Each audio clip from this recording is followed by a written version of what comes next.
Good day mga kapatid, welcome to Sharpen the Blade. I-share ko lang po sa inyo itong nabili ko na rear wiper na napakailap hanapin at hulihin pagdating sa replacement.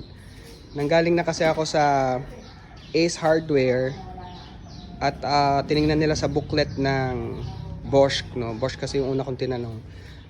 May binigay silang code number H354 yata yun. Nung binili ko na, in-order ko online, ano siya, hindi compatible dahil ang atin palang Gen 2 2002 na CRV ay J-hook or U-hook na yung attachment niya or yung pinagko-connectan nga nung sa arm, sa wiper arm.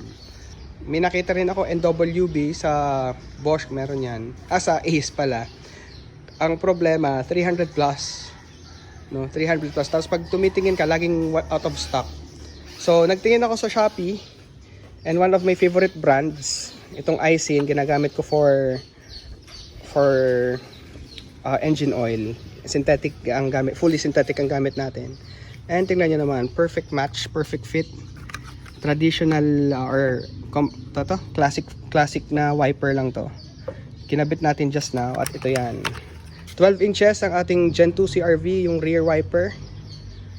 Tapos yung H354 ng Bosch na hindi compatible dahil ito U-hook, J-hook. Yung Bosch nga ay Rocklock 3 yata, kung hindi ako nagkakamali. Ito J-hook to. Tapos, wala nyo kung magkano to. It's only 127 pesos sa Shopee. Of course, original yan. Yung iba, walang idea kung anong Aisin. Aisin is a very reputable brand. In fact, yung Toyota at iba pang Japanese cars, naka-install sa kanyang mga components or parts Aisin. Alright?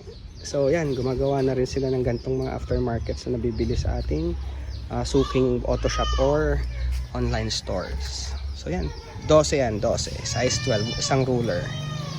Alright, so sana po makatulong to. God bless you all.